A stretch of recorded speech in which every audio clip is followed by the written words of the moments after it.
My mom told me not to talk to strangers on the internet, and I'm glad I didn't listen. We are the Certified Noonas, your sisters in the love of Asian entertainment. Hi, I'm Amanda. I'm Jessie. I'm Natalia. And I'm Sky. And it's time again. Time for us to talk about an artist we like. A K-pop artist we like, that is. A dancing queen of sorts. Gorgeous, talented. Just the voice of a beautiful little angel. We're talking about Chungha today. How did everyone come across Chungha in their lives? I don't know. I think Spotify just threw her at me, or YouTube or something one time, and I was like, oh, cool. All right, good. And then, she had that collaboration, I think it was last year, with PH1, which sort of reminded me, oh, yeah, that's her. Okay, cool. I knew about her before, but really the Ye-sung collab was the first time that I officially looked at any of her stuff, and it was purely because I was watching for him. Ye-sung is in Super Junior, if you don't know. Yeah. For me, I think it was when she was on Running Man. Yeah. So I was like, oh man, this girl seems super cool. I should go check out her stuff, since I was never really into Produce 101 or anything. And then I ended up really loving her solo stuff. So, Running Man. Who hasn't been on it? So for me, I ran across, I knew of her existence before, but I closely ran across her when I started, the first time I watched live music shows, which was Astro's All Night promotion comeback time. And she was doing Gotta Go during that time period. And it's also when In Flying was doing Rooftop. It was good music shows then. There was a lot going on, to where I saw her get a lot of her awards for Gotta Go, and I was seeing her manager dance with her and her fun dancers, and I just really enjoyed the song. So then I kept more of an eye out for her after that, because I fell in love with a lot of different groups and songs during that promotional time, just because it was a really good mix of stuff that I hadn't paid as much attention to. But Chungha's man, I really like her. And so then I looked at her stuff more. And since then, I've tried to keep more of an eyeball on her. I always liked whenever she wins, on a music show or something, she always looks shocked and surprised. She was just wait, what? Where am I? Okay. I like her vibe. She has a really chill, She seems very laid back. All of her interviews. She's super very humble. Sweet. Yeah, she's super sweet. She's laid back but not chill. And that's not that sounds like it's dissing up. She's cool, but she's not Sunny, who would be hanging out. She's just very, very sweet. Even in any interview she's done, even in both languages, in any circumstance, even when she's super close with the person, she's just always just very genuinely nice. She definitely seems like someone you'd like to hang out with. She would just be a nice person to be around with. She would be the sort of person that would be really nice. You know how when you were younger and your parents liked some of your friends but not all of your friends? She would be one of the ones that they liked the most. See, I see her as, when you were younger, your favorite babysitter. She would have been your favorite babysitter. Or she's the an older sister, she's just nice. I could see her as a teacher too, honestly. I could see her doing really well with kids. Yes. But in a teaching setting. I was literally just watching a video from a Korean YouTube channel where they had her on with some kids, and the kids were showing her their talents, and it was the cutest thing, but only one of the kids actually recognized her. So it was just this girl who's probably about 9 or 10, and it's we're gonna invite someone in that you can tell about your talents. And then Chungha appears, and the girl's and it was so sweet, because these kids' talents are always so stupid. She was She was like, oh my goodness, like, you're incredible. Like, this little boy was just like miming hitting a baseball with like a baseball bat. And she's like, so impressed. Like, wow, I am so impressed with you. Like, it was very cute. I really enjoyed, I was watching a video today of her, they like did a surprise performance at a high school. And it was like, she just showed up on the like, you know, this circuit, the closed circuit television. It was like, come to the gym, we're having, you know, and like you just see the kids are just like, oh my god, and they're like pouring down the, you know, and they're all so excited. And then she like changed into a schoolgirl's uniform and like went to meet this one girl who was like cleaning a classroom or something, and she sneaked in, and it was so cute. Like the girls were so like shocked, oh my gosh, it's you. And the one was so funny, she's like, I saw you out of the corner of my eye and thought, do we have a girl that pretty at our school? But she was like, and then she sat down with her, and the one girl was just talking about how stressed out she was about getting into university and how she couldn't, you know, she's not good enough to get into the top universities, but her parents aren't hearing that, and are, you know, and Chungha just saying to her, like, I know it doesn't sound like I would know what you're going through, but like I do. It took me so long. I would be working my part-time jobs and hearing the people that I trained with on the radio and thinking, that's never going to be me. Like, and she says, and I thought, you know, that Produce 101 show was coming, and I thought, well, that's fun. I'll watch that on TV. And the girls are laughing, and they're like, she's like, so she says, a year made a big difference for me. A year can make a big difference for you. And like, yeah, she was just such a, like, a friendly and like honest person. Like sometimes you see somebody giving advice like that and it comes across really fake, but she seemed like just, somebody who would, like you said, a favorite babysitter or an older cousin or something who would come alongside you and be like, I know it's hard, but it gets better. Like, trust me, you know, it was a cool, I like that video. It was, I just like where she talks about going to Produce 101, where she's like, yeah, I was like telling like the CEO of my company, like, I think I need to quit. Like, I think, you know, it's time for me to move on. Like, you know, this doesn't seem to be working out, and like my family's having some financial problems. And he's like, yeah, that's great, but you should go on this show before you do.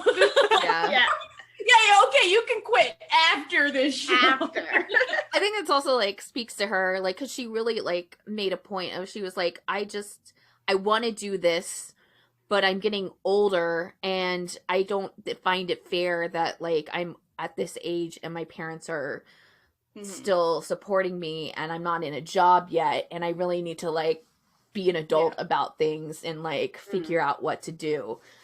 And what I thought was she's most super telling, responsible. But you know, it made me like a little sad, because she was like, yeah, I'm 20, like I was getting way too old to debut, and I'm like, I know 20, I know, like what are you? No, I wonder if debut age for girls is a little younger. It is 20 is old. Pretty, and isn't that just really fucked up? Like, 20 is so young. No. And there's no good reason for it, because like theoretically it's because, you know, she's gonna want to get married and have babies, so she needs to have her like career out of the way ahead of time or something. But like the guys all have to go into the military. Like, just stop with the sexist nonsense and like whatever. I know, but it's like a problem everywhere. Like, you know, it's not just even idols culture. It's a everywhere problem. Yeah. Like, I mean, like a 20-year-old going into like Western music, it would still could be considered old, you know? Yeah. Which is so stupid. It's so stupid. Like, you don't know shit until your mid-20s. Like, and you know what? I really like watching, like, you know, like when she was on The Manager and stuff with her manager, and like you get to see her interactions with like the people who work with her and how close they all are and how much they all genuinely seem to like each other, that it's probably not like a persona. Like, it's probably a genuine, just, that's just who she is. And you know? Yeah, there's one of the episodes of the manager show where the manager was talking about how everybody was actually starting to genuinely be sad because they really wanted her. Like, it was unanimous that everybody thought she was great and that she was a good person and they wanted her to succeed. And it was like, it was kind of sad for them to watch it happen, that like she wasn't advancing and she wasn't getting her debut. And so it was like kind of one of those things that they were all like actually trying to like do everything they possibly could to help her out. Yeah. And it helps that she's incredibly talented. What I really love about her is she seems so like quiet and like, you know, a little reserved and, you know, very, you know, just sort of that. And then she gets on stage and they start playing anything and suddenly she's just this crazy, like all over the place dancing, like wild, and you're just like, whoa, whoa, okay. Like, I love it. And she can dance to anything. She can make anything a bop. I was watching that Weekly Idol and they did the roller coaster dance and they did it with her song Roller Coaster, and it was like it slowed down and it goes faster and stuff, and she just stayed on the beat all the time, and they're like, was it hard? And she says, no, it's just I don't remember what the actual beats per minute are for the song anymore because I just went with whatever was going on. So I don't know what was right there, but like that's impressive to me that she could stick with it that well. Her dancing is always impressive to see.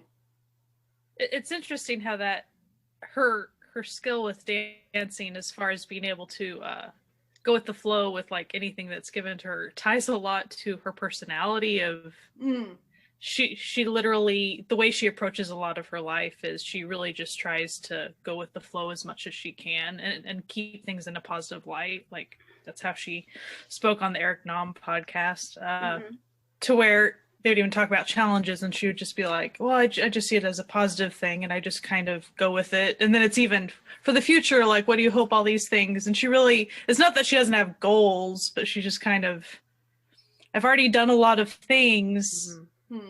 I don't know all these different, I'll probably continue to do a lot of different things. So I'm just going to try to go with the flow, like in a positive way with those things. Yeah, I think she's more focused on attainable goals and kind of, I guess it's her humbleness of knowing that like she is privileged and that even though like it took her a while, she still made it and she's gotten like really popular since then. So I think that just like kind of ties into it. She's grounded enough to realize what's going on and not kind of push for more, in a sense. That makes sense. I think it's interesting that, you know, listening to that Eric Nam podcast interview, and he's like, what do you know, who do you hang out with? Who are your friends? And she's basically like, she talks about IOI all the time. Like, they're her members, they're her friends, they're the people she talks to. She's hoping that they can get back together and do another release at some point in the next, you know, soon, and all this stuff. And it's like, to me, she's had so much more success as a solo act than she did as a part of IOI. Like, it was such a brief period and everything. But the fact that that's something that she remembers so fondly and that she's so close with those girls, and that's, you know, it's like, if you could do anything with your career, what would it be? And she's like, I get the band back together, you know, like, it's like that's her life goal. She just wants to hang out with the, you know, she just wants to make music and dance and be happy, and that's pretty good. Hang out with her best friend, her manager. Oh, the cutest human being. Oh my god, she's so tiny, and I'm not just like saying that. Like, she's just like tiny, especially compared to Chungha, who's tiny. Yeah, I liked them talking about Bandit. The girl group Bandit is on their label now, and that manager sometimes, you know, she manages them a little bit too. And she was talking about like, expand it, I have to look up to them, Chungha. Like I look down to you, and she's like, "Hey, you're like 1 centimeter taller than me." I just like really love like when, you know, like Jessie was saying, like when they won the show and then she would come out in her puffer jacket and they would like do the dance together. Like, yeah.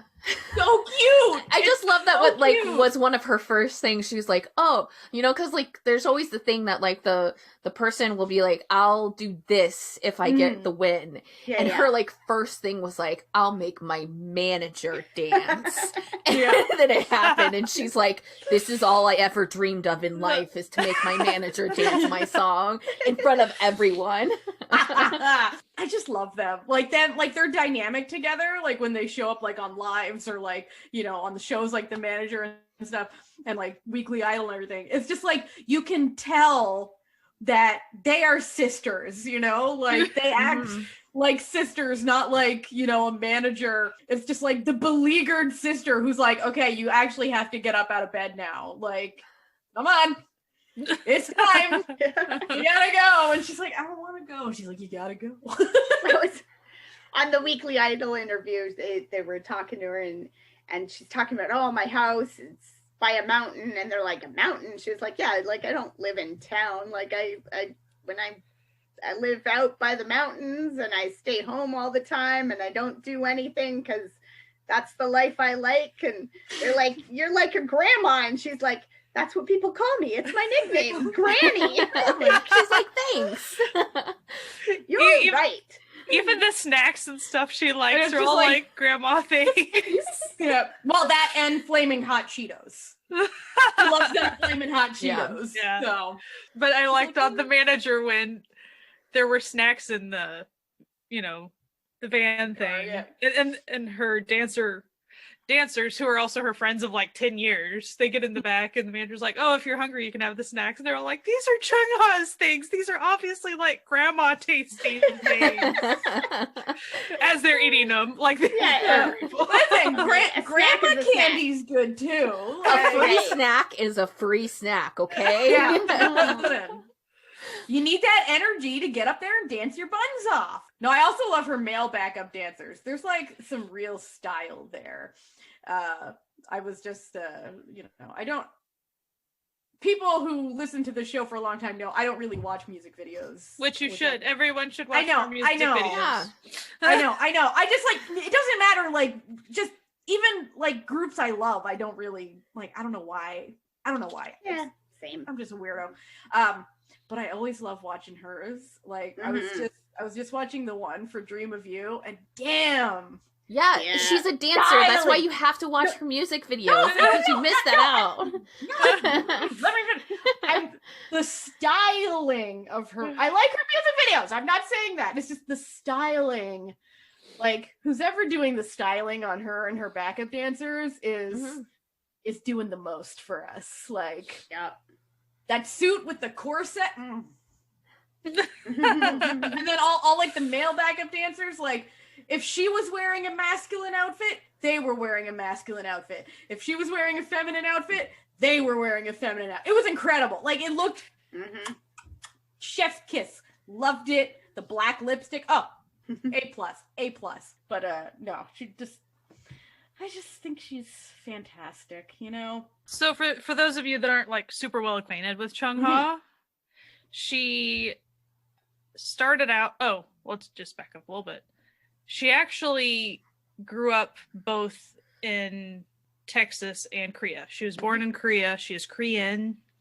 But during a handful of years in her life growing up, between like kindergarten and high school, she kind of went back and forth. And it sounds like it was just her and her mom and then other parts of her family. So, and her mom was working really hard, it sounded like, and she idolizes her mom, which is great. Like, it sounds like her mom is really awesome. Then she auditioned for YG, didn't get it. She ended up being a JYP trainee for a little bit, but that didn't last all that long.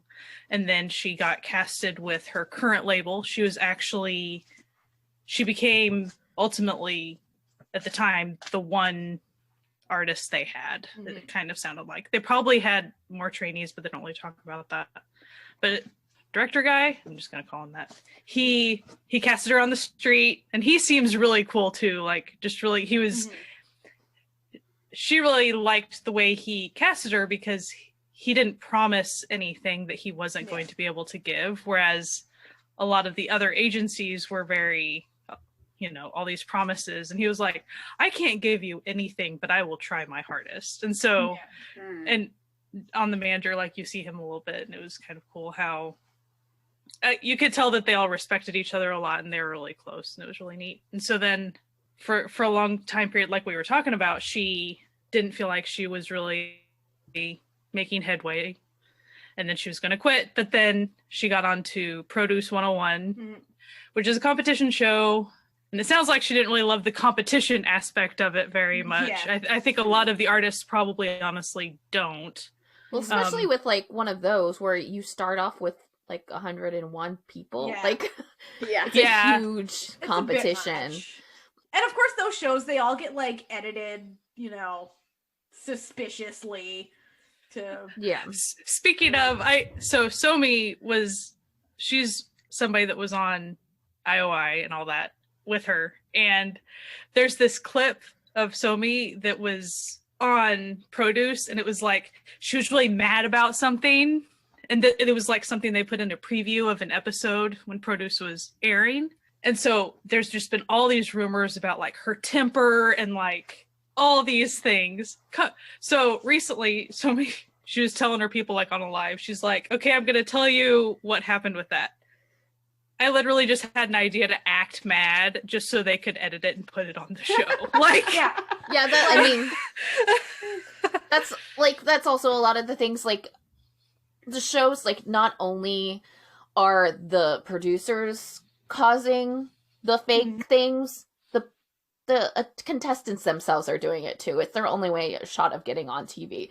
So a lot of them will create fake drama. I'm not saying everyone does, and I'm not saying everyone from the top, whatever 11 it was that went on to IOI was, but it's the way to get you on TV, because even if you don't end up in that top bracket that is guaranteed the contract for the group, you still can get cast and still get stuff. And the only way to do that is to make sure you aren't edited out. So get your airtime. It's like, it's a way to make yourself more memorable. And it's just the way that these shows are constructed that you can't even blame them for it. It's like, they're entertainers. Like, what did you expect? And obviously people like it because they wouldn't edit it like that way for things. But she ended up 4th place on Produce, which she wasn't expecting to, end up at the top anything. She was just going to try her hardest and try to kind of get it all out of her system, essentially, before she quit. Give her last big shot was kind of her thing that she was trying to do. And then she ended up 4th place, and she was really happy. And so then she got on IOI, which I think they only existed for 10 months. 10 months, Because this was before they started trying to make super long contracts on those people. But that was before there was also obvious vote manipulation. So it's all been a thing. And I think also it was like in the period where they didn't actually expect the group to do as well, like to warrant a longer contract as well. Because I think it was, there was IOI, and then the next season they had 101. And 101, so IOI was popular to a point, but 101 was then kind of like meteoric, like they really blew up. So then after that, the network was like, oh, we're going to make really long contracts because this is a lot of money. And oh boy, did that kind of backfire on them. We don't want to get into all of that. A side note on IOI, if you are like listening to this podcast and you don't really follow K-pop, and that's fine, you can, whatever. If you're trying to find a K-drama connection to this, if you look up the members in IOI, I guarantee you half of them from dramas. And very, very popular dramas. So this was a crew that like went far. Like, even though they, you know, kind of separated and did things, and like, sadly, some of their prospective groups that they went on to after have, you know, terminated, but like, there's still like people that you would recognize as a K-drama fan. These sort of shows, they're like good launching pads for a lot of careers. And especially the contestants that are just like stuck trainees. Yeah. And that they've been, you know, trainees for such a long time, and they're just not getting their breaks. And like, you know, some people are just not at the right company and they don't realize it. Like, you know, each company, even though there is some variations, they still all have their own specific sound, and like not everybody can do that specific sound. And then some people are just like better in a really big group because they're like, they have, you know, different talents. And then some people are just better as a soloist because they're just like, they have more unique voice or whatever. It's just like, just kind of depending upon these things. And I think even though I personally don't like these competitions, because like, as someone who like spent most of her life in auditions and competitions suck and they drain you and they're so damaging to your mental health. And especially like, these are already like challenging mental health areas. Even though that's a negative side to these things, they do tend to help some people who would just end up aging out of their trainee and then just being dropped from the company after, you know, spending like 10 years at like their respective company. So there's some good parts and aspects to these types of shows. I just like can't watch them because I get secondhand anxiety while watching them. I'm just like, I am so empathetic to everyone that I can't, and I can't like, do it. I know how it feels. Like, I literally know how it feels, and I know how it feels to screw up an audition too. Like, I know the like mental like gymnastics you do in your head, and that like how like much you can tear yourself down because of something, and then having it like broadcast to the world and people watching it and it being really popular. It's hard. Like, it's a hard thing. And yes, it is kind of part of the deal, like being in that job, but it still sucks. It just, and I can't do it. I just like stay away from it. Well, even just like was watching some clips on YouTube, and like one of the clips was just from a, you know, produce episode, and it was like Chungha and this other girl whose name I don't remember got called out to the stage, and then they just played some music, and like it was just random music and you had to dance to it and perform.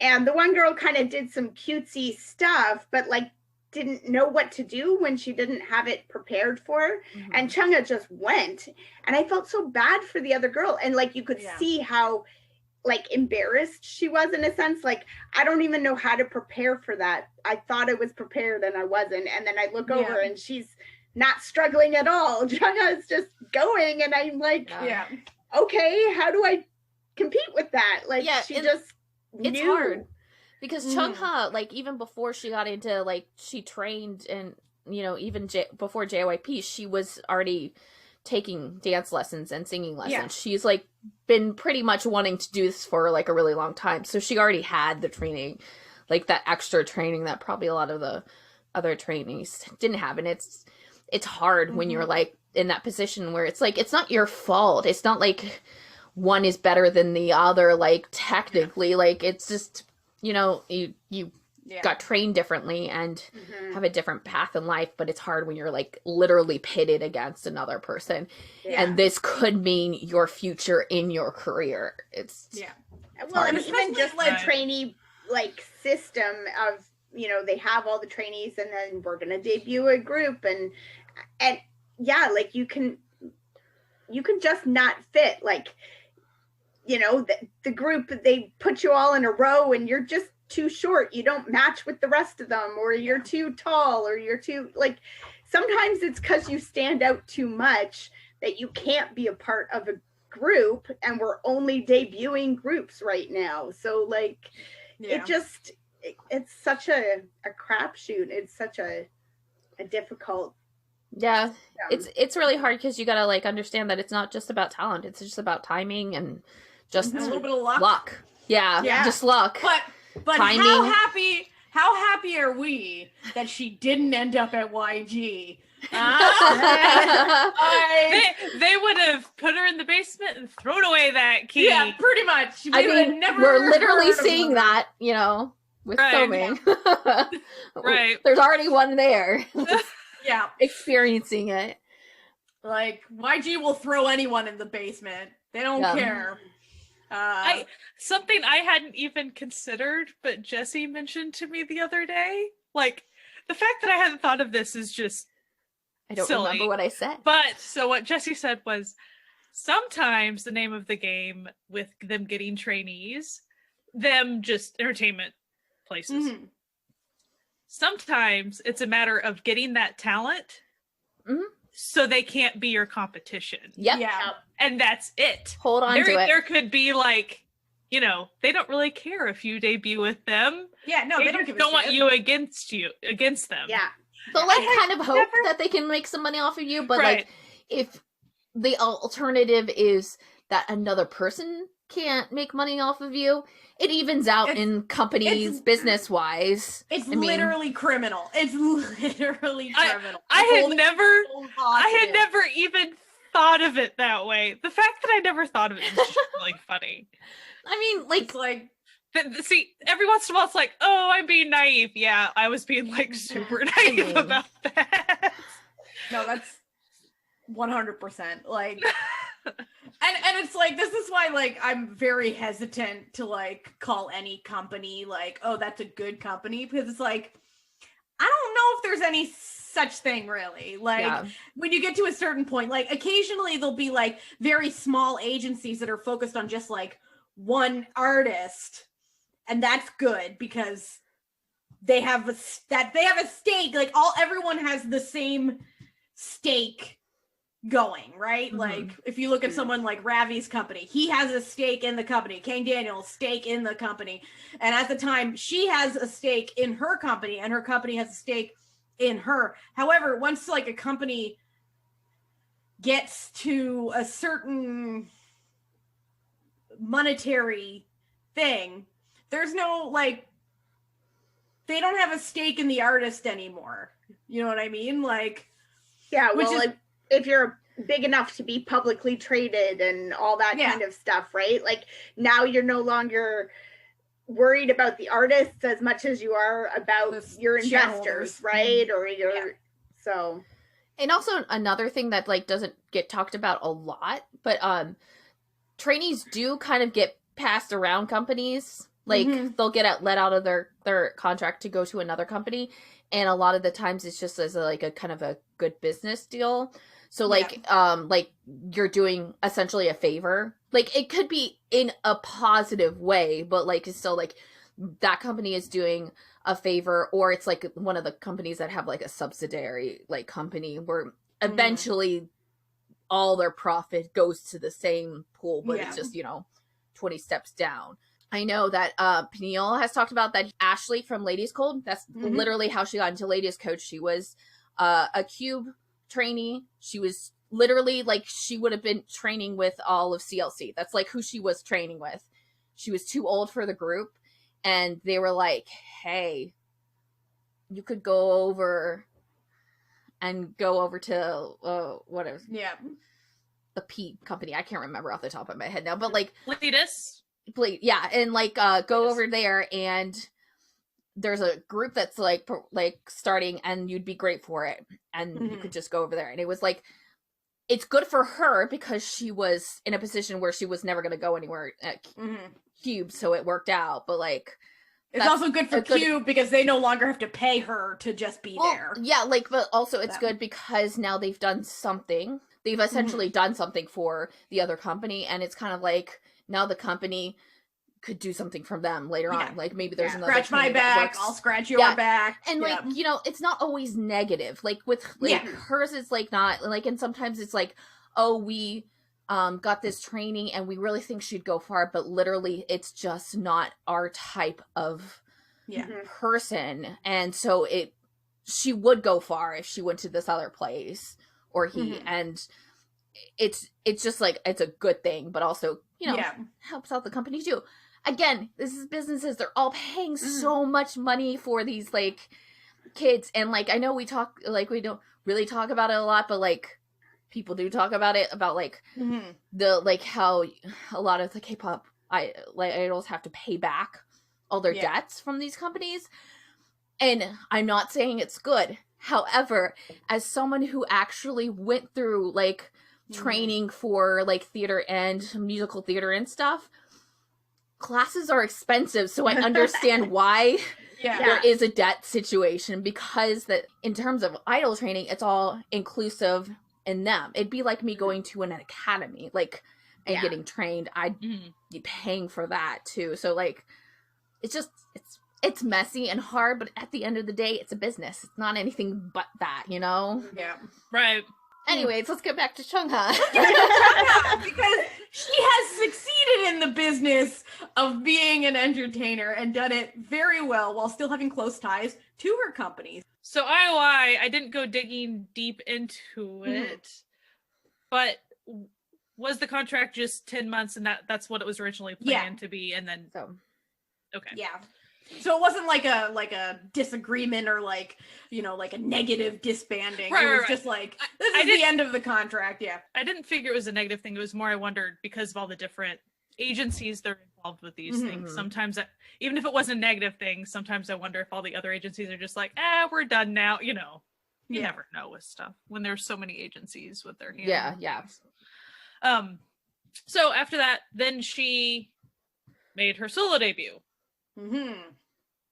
And like I mentioned earlier, she has friends that she has danced with for a long time, and those are her background dancers are like her friends of like a decade, and I just think that's awesome to where like, and she even says, I mean, she's a solo artist, but to her, like when she's being a solo artist, it's her team. So like, you know, her background dancers and her manager, like she just sees it as, you know, she's not alone when she performs. She has all these people in order to make her shine and stuff. So I think that's really neat. And since you can tell that they get treated well because they've stuck around for many a year now. So so when you like watch the performances on stage and you watch the music videos and everything, it's the same people. Like you'll be like, oh, that guy, oh, that girl. Yeah. Okay, cool. So I like that quite a bit. I've never seen, and this probably happens other places, but I've never seen instances of a solo artist hopping in a van and then the dancers hopping into kind of like the same van. We're all a group. We're in the same van. We're all going together like for hours. And they're all like our place, and they're all like chatting and eating together and laughing and having in jokes and like it's incredible. Like it's like they're a little family. I know. They're going on a little road trip. The oldest sister is like the group mom. Well, and she even says things like, you know, Chungha pretty much doesn't travel other than work. So I try to find cool places for us to eat and things to see and things to do. It's like, oh my gosh, you're so nice. You're all so nice. They're all just so sweet. Oh, they seem like a squad you'd want to be friends with. Like, yeah, fun road trip time. A side note about Chungha, just a little funny thing. She really likes Baymax, which the character from Big Hero 6. And so like I was hearing that on the Eric Nam podcast. I was like, oh, that's fascinating because like I really like Baymax too. And then you see her on the manager with her little blanket, which has Baymax all over it. I was like, okay, she really likes Baymax. She doesn't just like it. She really loves Baymax, you know? But, like, I get it. Like, being a poopy robot. I can see the connection there, you know? Oh, and then she has a dog named Bambi. Oh, he's so cute. Like a little fluffy brown thing. It sounds like Bambi is also a mom. Did you know that? Oh, no, I did not. Yeah, so I think there was a weekly idol where they had all the dogs of all these people. So she took Bambi, and it was all chaotic. Oh my gosh, it was chaotic. But so I guess when Chungha is, busy doing trips and things, Bambi has to be at the vet or somewhere.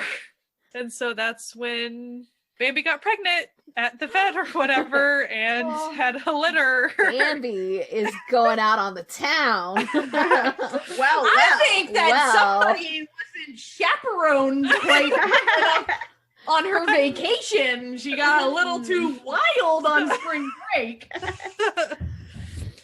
But Bambi's pretty funny because she's not that she's like a wild dog all the time, but there's this one little video. I love the clip because I've watched it so many times of Chungha just sitting there quietly, and then she's like, I think it was a ball or something, just goes like behind her, and you can tell Chungha's eyes get like really big. She's like, oh my gosh, and then the camera pans, and it was Bambi, like obviously threw the ball.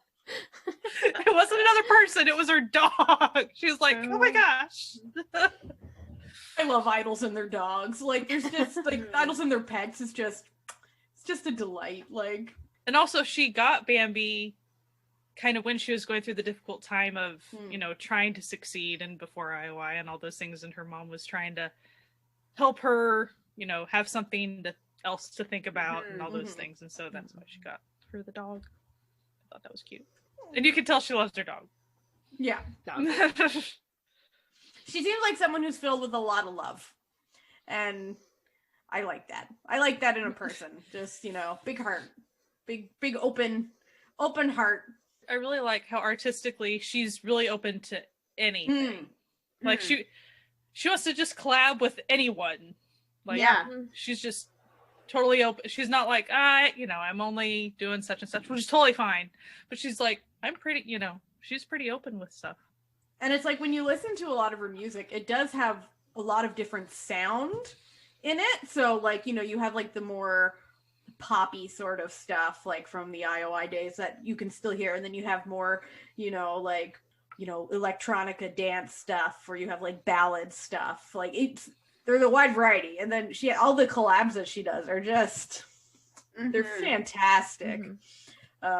I think my favorite one, mostly for the visuals, less for the song, has to be the one she did with Rich Brian, because it is possibly the most ridiculous music video I have ever seen. That mullet. Oh my god. I mean, like, it fits, like, if you know him, that, like, it's, like, a totally, like, that's the type of thing, but you're not expecting Chungha to do it. And the other thing I love about that music video is, like, so it's like a very minimalist music video. It's just him in this like cheesy 80s suit and a mullet, and then her in like a biker jacket on a motorcycle. But like she's taking the role of like the stereotypical like male part where she's like driving the motorcycle and he's sitting on the back with his mullet like blowing in the wind.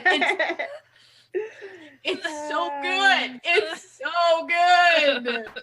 That's the sort of thing, like, you would not really expect her and Rich Brian to have, like, a collab, but it's great when they do, like... Well, like, now you understand probably why that she had this collab with, someone from 88 Rising. Yes. But at the time, like, it was like, whoa, this is interesting. That whole album was, like... surprising to me. Like, I think that's where 88 Rising sort of got onto my radar, but I was like, these people aren't all with, like, I mean, Jackson's on there and stuff, and I'm like, you're not with this label, like, what's going on? Like, there was a lot of neat, I learned a lot of new sounds and a lot of new voices, and I liked it. She also does OSTs as well, and they're just a lot of the ones that you like. Like taking it back to K-dramas. And I think the one that I recognized the most when I was just going through her stuff again was definitely the one from Strong Woman Do Bong Soon. Like, because it was very recognizable. And I didn't even know it was her. Like, I knew it was her because I pushed on her Chungha like list, but like when I was like listening to it before, I didn't know it was her. Same. That's the song Pit a Pat, which is like the one that would come up every time anything cute happened in the show, which was a Often. lot. Whenever there wasn't serial killer things happening, it was often. Yeah. She's, I mean, so like just recently she was on the Record of Youth soundtrack. Like she was also on Dr. Romantic 2's Hotel Del Luna. Where Stars Land. She was also that. Love Pub, which I think was a web drama. Yeah. And then I don't know. It's in Hangul in 2016. Technically her first one. She's one of those ones, sort of like 17. This is gonna sound. Stay with me. Stay with me. And the discography reminds me of 17 in the sense that there's a little something for everybody in there. Like, you know, you can find a song you like, you know, even if like if you don't really like poppy stuff, it don't matter. She got other stuff. Like, if you don't really like dance music, that's cool. She got ballads, you know? So it's like she's got a little bit of something for, you know, most people. Yeah, I think specifically with this album, I would say like most of her singles are the same. Like you could tell their Chungha sound. If you don't like pop EDM, you're not gonna like them, you know, type thing.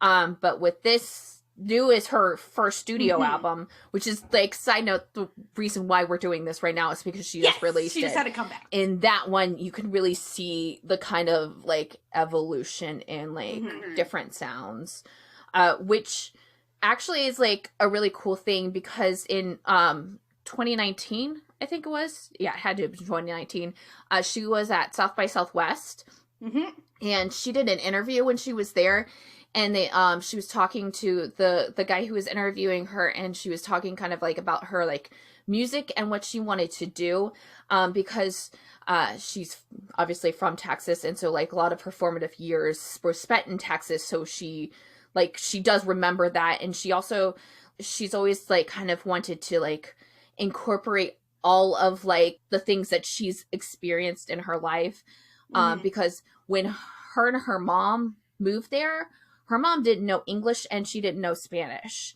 And I think that's one of the reasons why she's like so like impressed and looks up to her mom, was that they went to America on like with that, and still her mom has succeeded. And at that point she was still in America. I think she's still living there too. I don't quote me on that. But what she was talking about she was talking about how, because they got into like the whole like discussion on how it must be good for her if she wants to be breaking into the international scene for her to actually be fluent in English. And one of her things was that she hoped that one day she could be putting out a full album in English for that side of her life. And I think that's like really actually like very present in what's like happening now, especially with her album, because she does have, it's not like fully in English, but there is a fully English song, and she does have a collab with a Spanish like producer. And so I think that's like, from that is like where she is now, and in the collabs. And I think it's actually really cool like to have like watched that interview and knowing that she actually is accomplishing that. And especially with 88 Rising, which if you don't know 88 Rising, they're like it's a record label, but they're really kind of more like a corporation, because they're kind of an everything. They're like their main goal is like kind of uniting Asians who speak English in some way. Like they don't have to be like Asian American, but like just like kind of bringing them and giving them a platform. And so she's signed on with them now, which would mean that her stuff with 88 Rising would be in English. So it was like a really like interesting and like fun thing to know, like here in 2019, this is what she's talking about, and I literally saw it happen, you know? Yeah. That's kind of like that is a woman who sets a goal and then just keeps working towards it till she achieves it. And you gotta love that. Gotta love that goal setting, goal keeping. Big fans. Speaking of the new album, what was everyone's favorite song off of it? I loved X. X is my favorite song. X is really good. Mine was a Lemon. Mine too. I love Lemon. I just It's a bop. I really like salsa music. I really like salsa music, and it has like a salsa-y beat to it. So I'm just like, so when it puts it on, like, I just want to dance. Mm-hmm. Even though I'm really bad at dancing. I liked Masquerade. Mm. I really like the way that it's set up. A lot of the songs you've already, like, we've heard, because it's like, you know, The Dream of You's on it, and, you know, a couple of things that she's already pre-released, like, even towards the end of last year. But it's set up in 3 parts. And it's, like, supposed to be kind of, like, done up in different, like, emotions. And I think that, like, the way that, like, it's, like, produced is really cool. And I really like the breaks, the song breaks that, like, are in it, like, you know. And it's just, like, a really cool thing, especially because I was reading up on, I don't even know how to pronounce the name of the album, but I was looking up into, like, what it meant, and what it meant to her. And it's kind of like this, in Spanish, the word is, like, Querencia? it's like the place, it's not the physical place, but it's the metaphysical place of where you consider home, where it's like, so it could be anything. It could be a physical place, or it could be like a person. I don't know Spanish, and like linguistics is not my thing. But like the tie-in was like, in a bull ring where the bull feels safe and has the most power is that spot. And when she was talking about it, she was on a couple of interviews, and I saw a couple of like random like YouTube people interviews, where she was like talking about what it meant to her, and she just wanted a place that, like, a place that musically she felt home, but like it was also like kind of like focusing in on the things, like she, you know, collaborating with a lot of people and not doing just the same thing, and also including the English like stuff into it, because that is her home too as well. And so it was like a really nice little tie-in, and like, just thought it was really interesting. Yeah. I like when like there's more thought put into like these sorts of things, like that.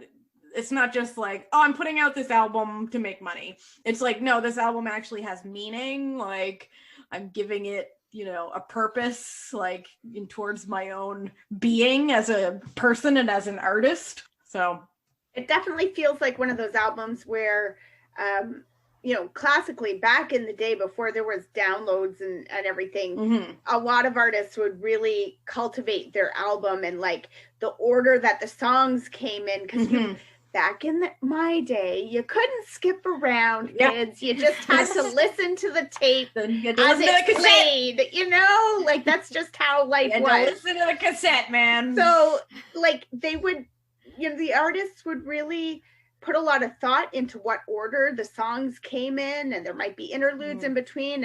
And she's got, you know, like an intro, and then each of the 4 different sections each have like a this is the side A, and this is the side B, and the side C, and the side D, and each has kind of a theme and a feel, and like it definitely feels like an album that you should sit down and listen from start to finish, and not just hit shuffle.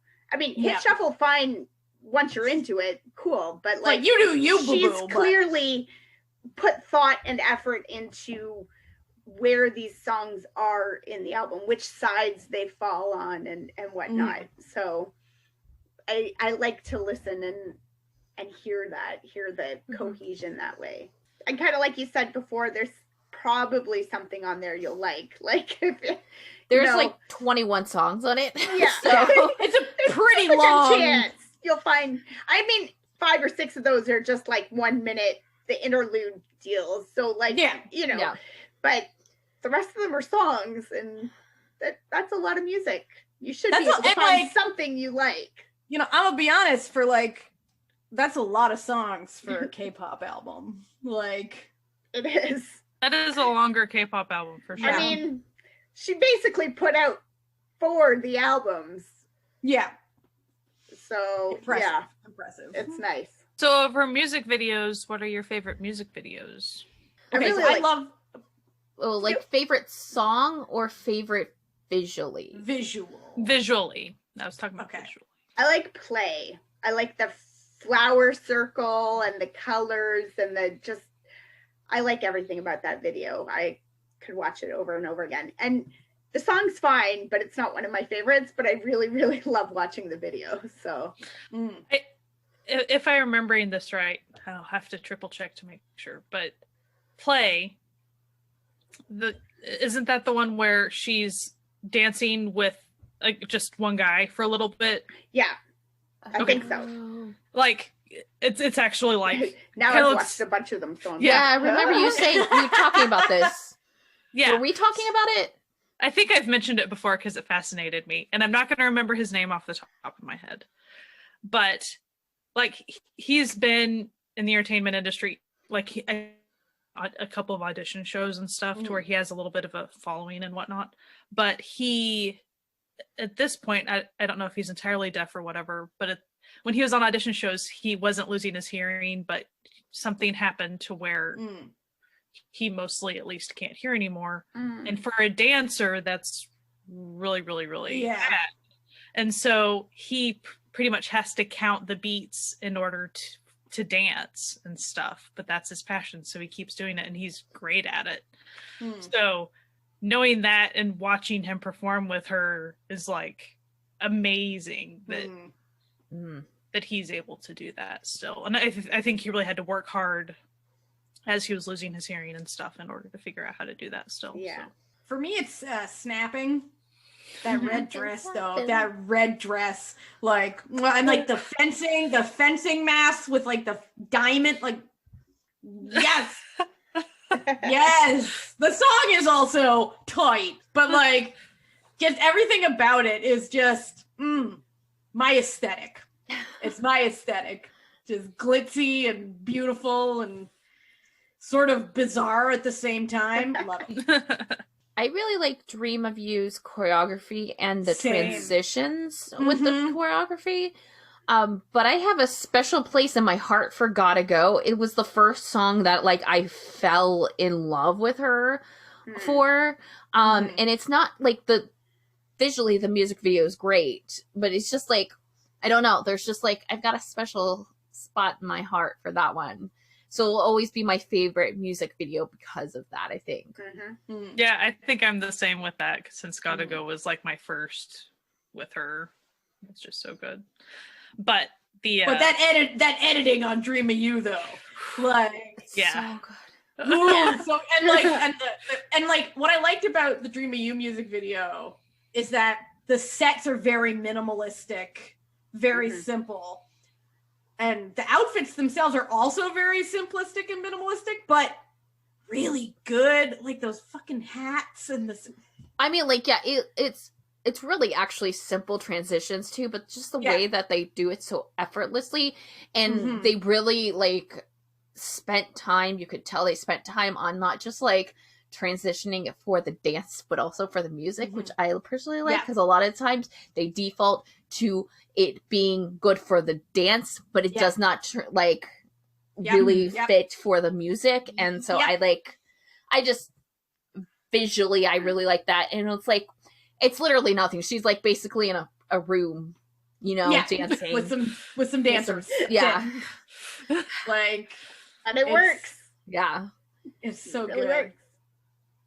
How about you, Sky? What's your favorite? It was Gotta Go. I think probably Gotta Go, like kind of the nostalgia thing. But I remember Dream of You when I was watching it. I remember just like my jaw was open the whole time. And it's like the dance moves in it fit so perfectly with the music. Like, and I love hats. So that's a good prop when you're dancing. I'm all for. Like the style, it's the corset with the suspenders and the pink pantsuit. Like, oh, girl, and you put on that bolero. Oh, I like that her videos are so stylish, but they're also fit the songs. Like they seem, sometimes you watch a video and you're like, that's a great video for a different song. Like, I don't, like even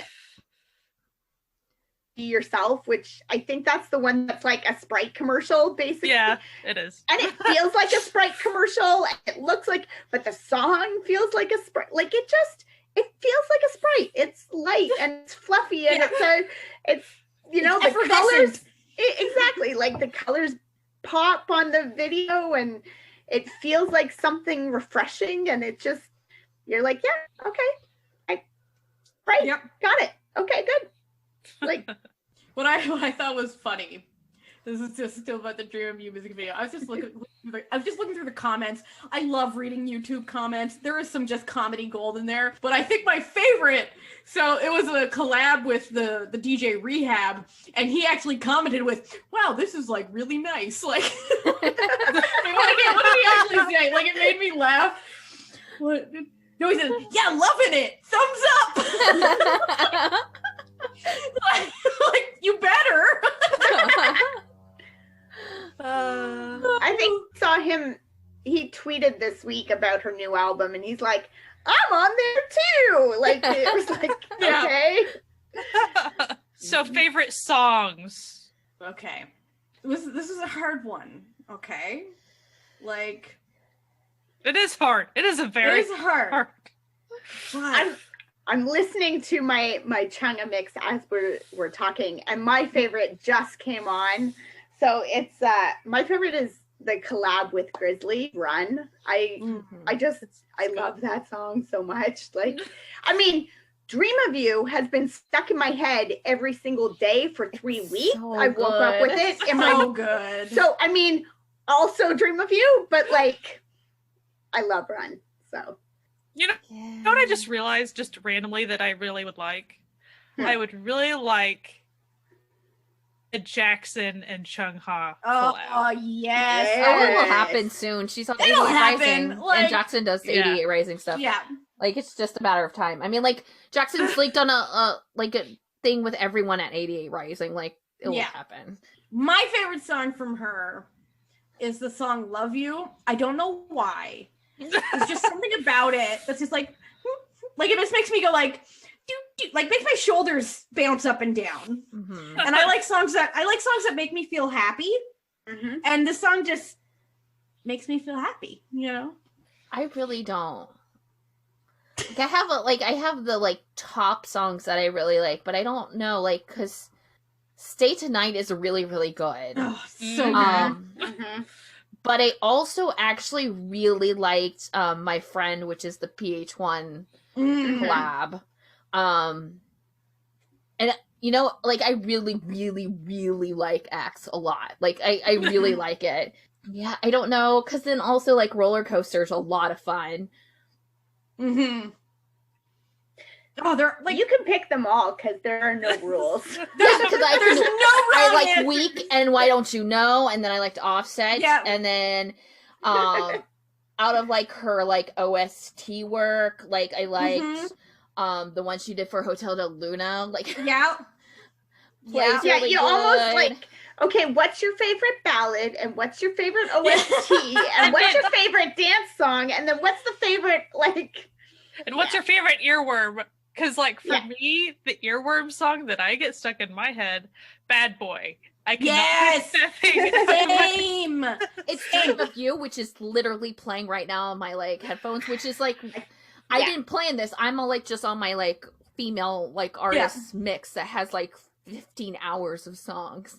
But I just and then Gotta Go Again. That was they're all good, man. So for me, and ever since probably that era, I've realized that sometimes songs, it's a nostalgia thing, a certain time in my life. So for me, it's Gotta Go, because I saw so many stages of her performing live and stuff that it's a nostalgia thing for me. It was an experience. So whenever I hear Gotta Go or see her perform Gotta Go, it takes me back to that time in my head. But it makes you gotta go back to that nostalgic moment. Knee slamper. But Dream of You, and that's kind of why I randomly brought up Jackson, because for some reason, some of Jackson's recent work just kind of reminds me of that a little bit. Yeah, it has that vibe.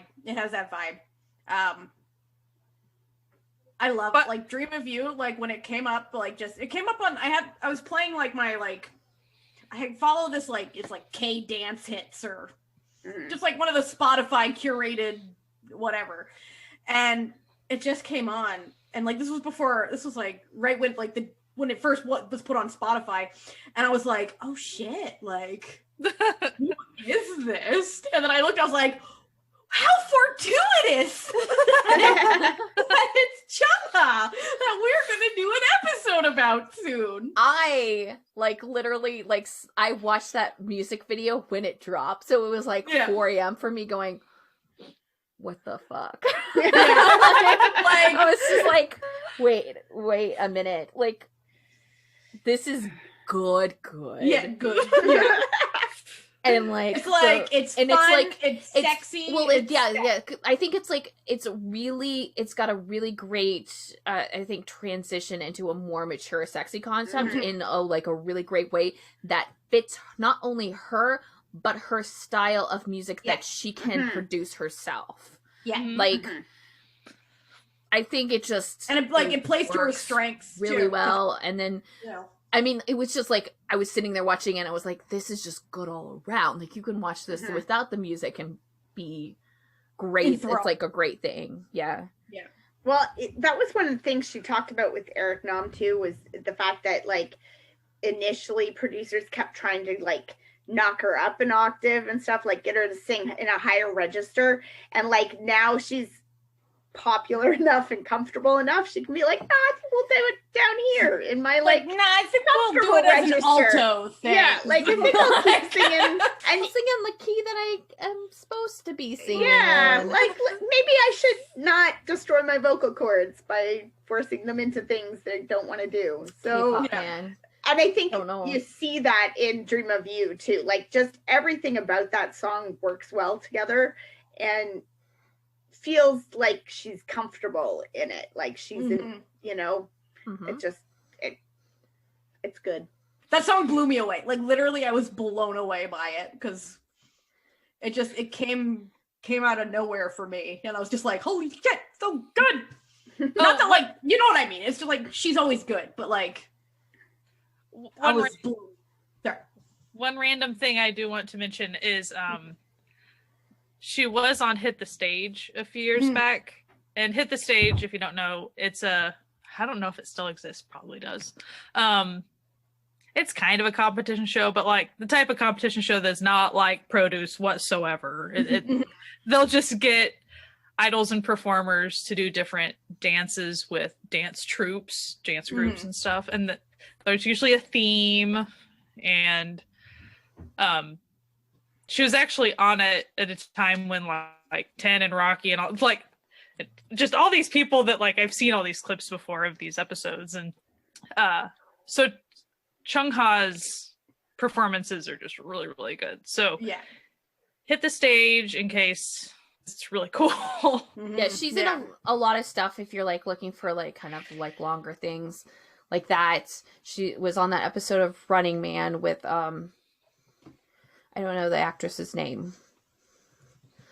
And she was in like the Inspector something. I don't remember. I'll link it. And then she's been on Weekly Idol a couple times. She was on an episode of Happy Together with GF from Brown Eyed Girls and Cheetah, the rapper. What else? Like, there's a good amount. Oh, she was like Hello Counselor once, didn't she? I think so. I try to like. I try to block out. Yeah. We moved past that hot mess.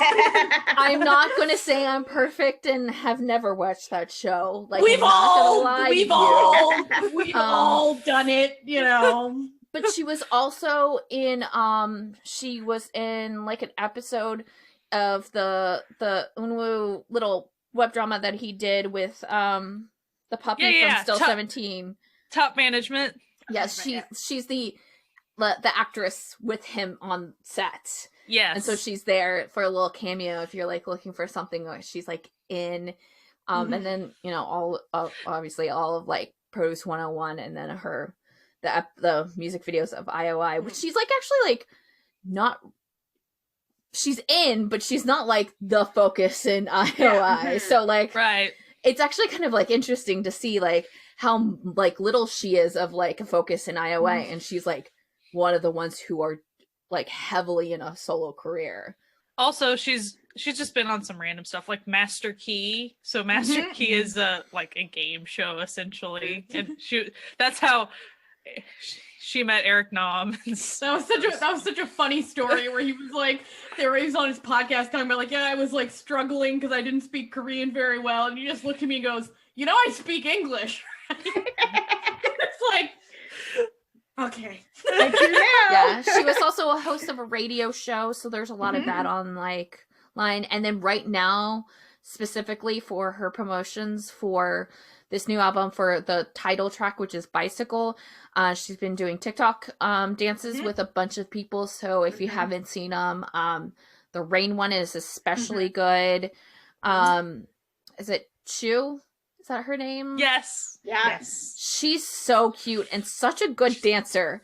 Like, I just don't know how she does it. She stays cute and perfectly does the dance, and it's not weird being cute. I don't know. It's just she's an enigma, and I really think she's adorable. And that's Chu's existence is like that. It's like, how are you this way? She's so cute, but it's not like corny. It's not fake. I can't even like tell you, describe it. Like, she's still like Bicycle is a very, very sexually like innuendo song. What are you talking about? But I'm saying that how dare you say something like that? She is a grown woman. She's talking about riding a bicycle. I don't understand. Listen, actually, there's nothing wrong with sex, okay? Actually, amazingly speaking.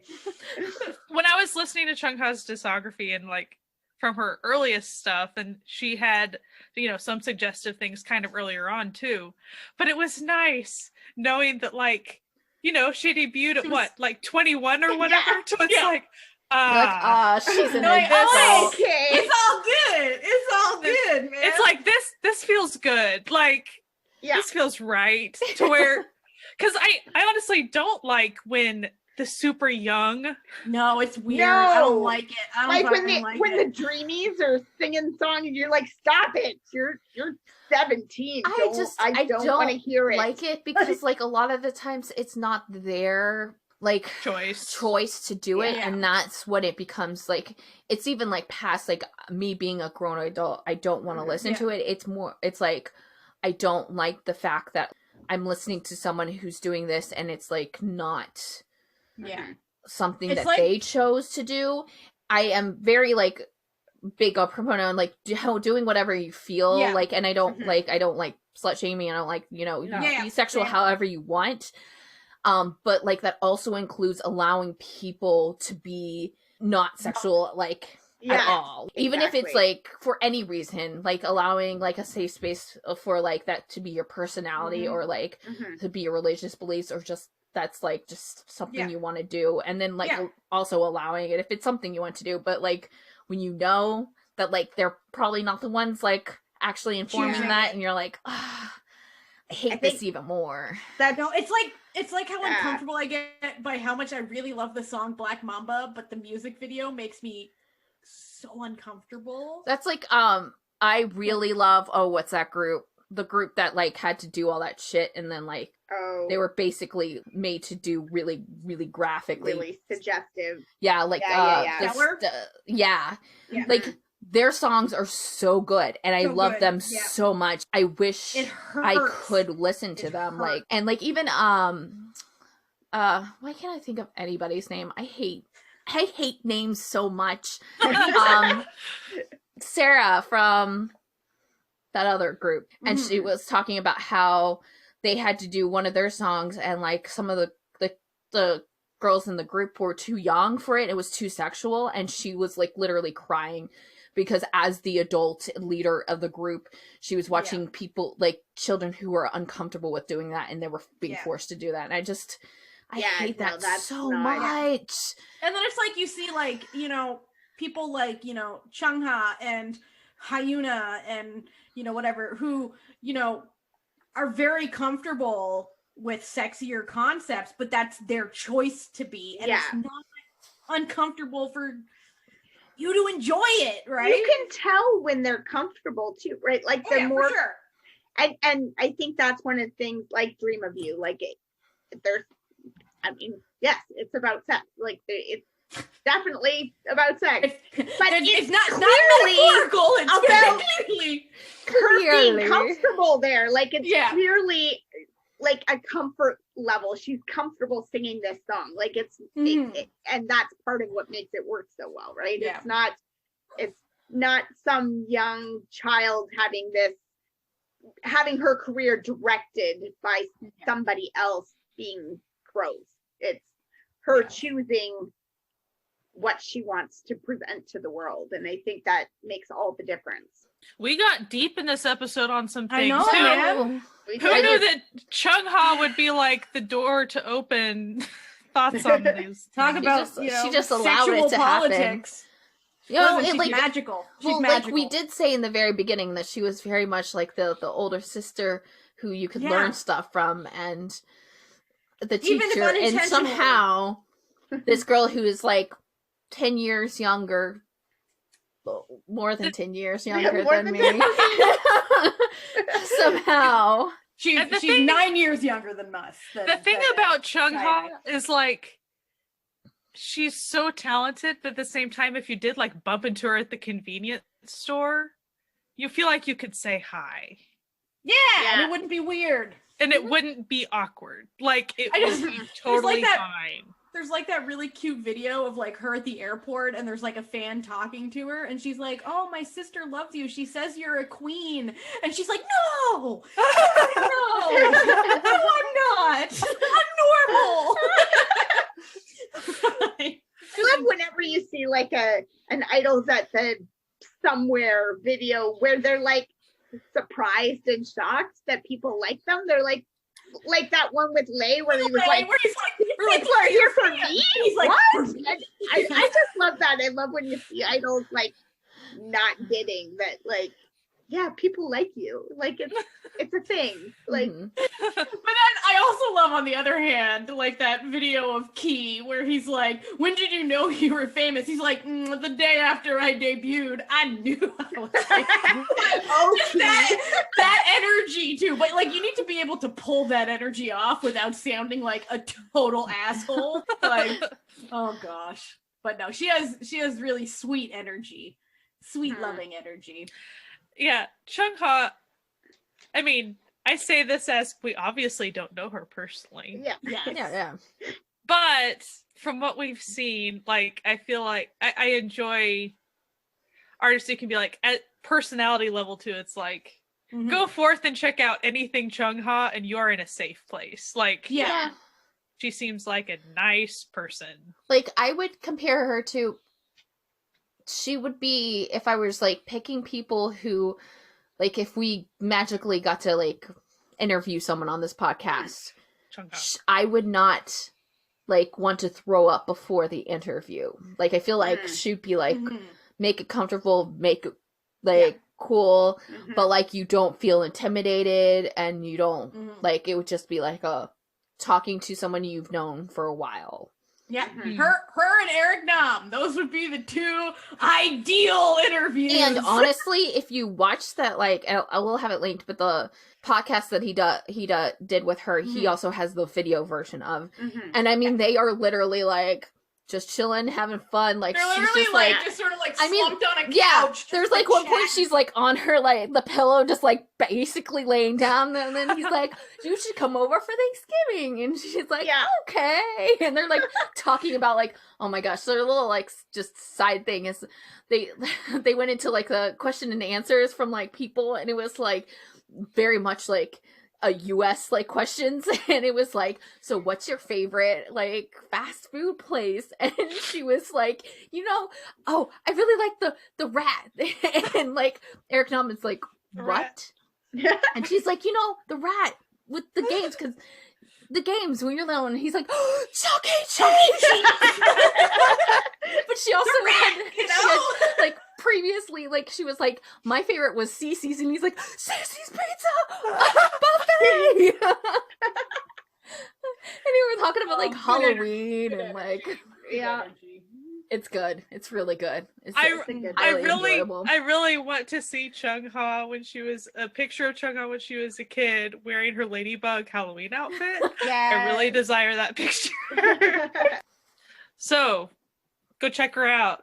I'm sure you probably checked her out, but check her out more because she's awesome. Yeah, like if you're one of our non-K-pop listeners, like you're here for the dramas, like take a moment, just boot up YouTube, go, like, we'll convert you. Heck, we'll get you. Start with Dream of You. We obviously all love that song. I literally today, if that's gonna like help you today, texted my sister who does not listen to any K-pop at all, and I was like, hey, I got my song recommendation of the week. Dream of You by Chungha. Enjoy. I like when I'm playing my K-pop music and my husband will be around and all of a sudden there'll be one will come on like that and I'm like, this one's all in English, so like you should really pay attention to this one. Just grab them, get them in that way, and then that's how I get them with pull them in with some Jackson Wang, and then and now some Chungha in there, put a little Monster X slowly, just ease people into it. They're being lured into my trap. And then Spotify will take the rest from there. Exactly. No, it's really funny. I have a cute little story that I don't know if Matthew will be upset at me. Nah, he won't. He loves being mentioned on the podcast. This week I have something very special to announce. He not only remembered who Sunmi was, he remembered the name of her song that he wanted to listen to. And it was Paporim. So it wasn't even like an easy song title. Well done. I think that's the song that I was playing that my husband was like, he really liked that song a lot. And then he's like, what's the title? And I just laughed. I was like, this is, I showed it to him. Purple Sun, just say that. Yeah. And he's like, and he laughed. He's like, I am not going to remember that title. Which is why it was so impressive. Oh, best K-pop husbands. Yeah. Also, well, that's why Sunmi's coming back soon too, just as an those concept pictures look good. Oh my god, no. Queen. I know we're not talking about her like this episode, but Queen. By the way, we have a Sunmi episode that people should go check out. You should go check it out. Yay! Support those solo female artists. Yes. And if you're a big fan, like Natalia in her shop has really cute little Sunmi art. My Sunmi face mask always gets me a smile at the grocery store. And on my Etsy shop, I do have a Chungha sticker, so there you go. You got it covered. Anyway, thank you for listening to this week's episode of the Certified Noonas. Next week, we delve back into a new K-drama that's coming out soon. We'll stick around next week to find out what K-drama we're delving into then. We hope that you have a fantastic week. If you want to become a sponsor of this podcast and join the Certified Found family, you can go to ko-fi.com/certifiednoonas and join us over there on Coffee. We love all the people who support this podcast, keep the lights on, keep everything going. We think you are the best. Yay, little round of applause for you guys. If you want to find us on social media, we are mostly on Instagram and Twitter, and it's always @CertifiedNoonas. That's where you can reach us, all one word. And you can always check out our website, certifiednoonas.com, where all the links to everything that we mentioned that should be linked is there. So thank you for listening. Keep safe, wash your hands, wear a mask, and love yourself, and listen to Chungha this week, maybe. New album. It's pretty good. So anyway, we have a fantastic week and keep enjoying Asian entertainment. Bye. Bye. Bye.